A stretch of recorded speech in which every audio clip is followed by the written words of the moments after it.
Janggo. Yang pertama itu ada toksikologi. Toksikologi adalah ilmu yang mempelajari efek merugikan zat kimia atau beracun terhadap makhluk hidup, termasuk manusia, hewan, dan lingkungan. Ilmu ini mencakup identifikasi, karakteristik, dan mekanisme kerja racun, serta penilaian resiko yang ditimbulkan oleh paparan zat kimia tersebut. Yang kedua, itu ada konsep dasar toksikologi. Konsep dasar toksikologi sangat berkaitan erat dengan prinsip dosis respon, yang menyatakan bahwa segala sesuatu bisa menjadi racun tergantung pada dosisnya. Jadi, kalau misalnya dosisnya terlalu tinggi, itu bisa menjadi racun untuk manusia, hewan, ataupun tumbuhan, terutama kepada manusia. Selanjutnya itu ada dosis respon. Ini dibagi menjadi dua jenis. Respon individu menggambarkan perubahan atau efek yang terjadi pada suatu organisme setelah terpapar suatu zat, misalnya perubahan fisiologis atau gejala keracunan. Sementara itu, respon aktual menitikberatkan pada pengamatan efek pada sekelompok populasi. Biasanya dinilai berdasarkan ada atau tidaknya efek tertentu seperti parasentase individu yang mengalami kematian atau efek toksik lainnya. Di sini saya akan menjelaskan tentang ruang lingkup toksikologi. Ruang lingkup toksikologi mencakup berbagai aspek yang berhubungan dengan efek racun atau zat kimia berbahaya terhadap organisme hidup. Berikut adalah beberapa ruang lingkup toksikologi. Yang pertama ada toksikologi lingkungan. Toksikologi lingkungan tidak hanya mempelajari bagaimana zat beracun, limbah industri atau pestisida mencemari air, tanah, dan udara, tetapi juga meneliti bagaimana polutan tersebut masuk ke dalam tubuh organisme.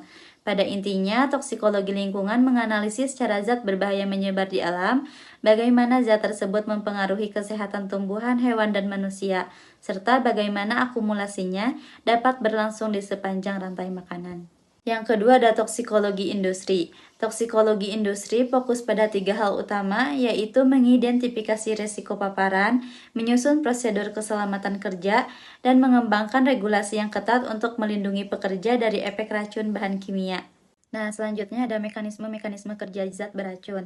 Zat beracun atau toksikan bekerja dengan mengganggu fungsi normal sel dan jaringan melalui beberapa mekanisme, antara lain yaitu yang pertama, interaksi dengan molekul target. Ikatan ini menghambat atau mengubah fungsi normal molekul tersebut sehingga aktivitas sel menjadi terganggu. Yang kedua, stres oksidatif. Beberapa toksikan meningkatkan pembentukan radikal bebas yang melebihi kemampuan antioksidan tubuh. Akibatnya terjadi kerusakan lipid, protein, dan DNA yang dapat menyebabkan kematian sel. Yang ketiga, gangguan metabolisme sel. Hal ini menyebabkan sel kekurangan energi dan tidak mampu menjalankan fungsinya secara normal. Yang keempat, perubahan permeabilitas membran dan tekanan osmotik. Toksikan dapat merusak membran sel sehingga keseimbangan ion dan cairan dapat terganggu. Yang kelima, peran metabolisme dan bioaktivasi. Dalam tubuh, zat beracun mengalami proses absorpsi, distribusi, metabolisme, dan ekskresi. Pada beberapa kasus, metabolisme justru mengubah zat tersebut menjadi bentuk yang lebih toksik. Yang keenam, efek reversibel dan irreversibel. Efek toksik bersifat reversibel jika kerusakan dapat pulih setelah paparan dihentikan. Sebaliknya, efek irreversibel menyebabkan kerusakan permanen, misalnya pada jaringan saraf atau organ vital. Dan yang terakhir, pengaruh zat beracun terhadap organisme hidup. Efeknya dapat berupa gangguan fungsi organ hingga kematian. Selanjutnya, saya akan menjelaskan dosis letal atau LD50. Ini merupakan suatu zat yang dapat menyebabkan kematian pada 50% populasi uji atau pada hewan uji coba. Dalam waktu tertentu, dosis letal ini digunakan sebagai indikator utama tingkat toksisitas akut pada suatu zat, di mana semakin rendah nilai LD50-nya, maka akan semakin tinggi nilai toksisitas dari zat tersebut.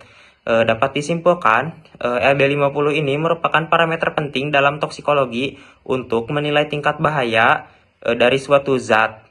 Jadi, LD50 ini memberikan gambaran seberapa besar dosis yang dapat menimbulkan efek fatal sehingga dapat digunakan sebagai dasar klasifikasi toksisitas dalam pengendalian resiko. Selanjutnya, margin of safety. Margin of safety adalah perbandingan dosis toksik dengan dosis letal yang digunakan secara terapeutik atau paparan sehari-hari. Ini memberikan gambaran seberapa jauh jarak antara dosis yang aman dan yang berbahaya, atau menunjukkan tingkat keamanan penggunaan suatu zat dengan membandingkan dosis aman dan dosis berbahaya. Konsep ini sangat penting digunakan untuk memastikan bahwa penggunaan obat atau paparan zat kimia tetap berada dalam batas yang tidak membahayakan kesehatan. Lalu selanjutnya ada pengertian dari detoksifikasi. Detoksifikasi ini adalah proses fisiologi tubuh yang sangat penting untuk mengelola dan mengeliminasi zat-zat yang beracun agar tidak menumpuk dan menyebabkan kerusakan pada jaringan. Dapat disimpulkan, detoksifikasi ini merupakan mekanisme alami tubuh yang berfungsi melindungi organ dari akumulasi zat beracun yang berperan penting dalam menjaga keseimbangan dan kesehatan tubuh dari paparan zat berbahaya. Selanjutnya ada proses detoksifikasi di dalam tubuh. Proses ini melibatkan beberapa organ di dalam tubuh, misalnya pada hati yang dilibatkan untuk memetabolisme fase 1 dan fase 2. Selanjutnya ada ginjal yang berperan untuk memfiltrasi dan mengekskresi. Selanjutnya nomor 3 ada kulit dan paru-paru untuk mengeluarkan hasil ekskresi tersebut. Selanjutnya ada usus untuk pengeluaran racun. Nah, namun sistem detoksifikasi ini memiliki kekurangan atau keterbatasan. Jadi, jika terjadi paparan racun yang berlebih atau gangguan pada fungsi organ detoksifikasi, misalnya kerusakan pada hati atau ginjal, zat beracun dapat menumpuk dan menyebabkan keracunan akut atau kronis. Akumulasi racun yang tidak tereliminasi ini dapat dengan baik atau dengan hebat menyebar ke jaringan tubuh dan dapat menyebabkan berbagai penyakit serius. Lalu selanjutnya ada gambaran aplikasi atau gambaran konsep toksikologi di berbagai bidang. Di sini ada 3 contoh, yaitu di bidang klinik, industri, dan bidang regulasi.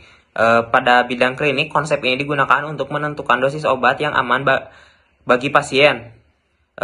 Untuk memastikan dosis terapi berada jauh di bawah dosis toksik, sehingga risiko keracunan dan efek samping berbahaya dapat diminimalkan. Prinsip ini juga menjadi dasar evaluasi keamanan obat sebelum digunakan secara luas. Selanjutnya, di bidang industri. Di bidang industri, toksikologi berperan dalam menetapkan batas paparan aman bahan kimia bagi pekerja di lingkungan. Data LD50 dan margin of safety digunakan untuk mengendalikan risiko kesehatan kerja serta memastikan produk industri aman selama proses produksi maupun proses penggunaannya nanti. Yang ketiga ada bidang regulasi. Pada bidang regulasi, data toksikologi digunakan sebagai dasar penetapan standar dan perizinan bahan kimia serta obat. Penentuan dosis ini bertujuan untuk melindungi masyarakat dari paparan berlebihan dan mendukung kebijakan kesehatan serta lingkungan yang berbasis ilmiah.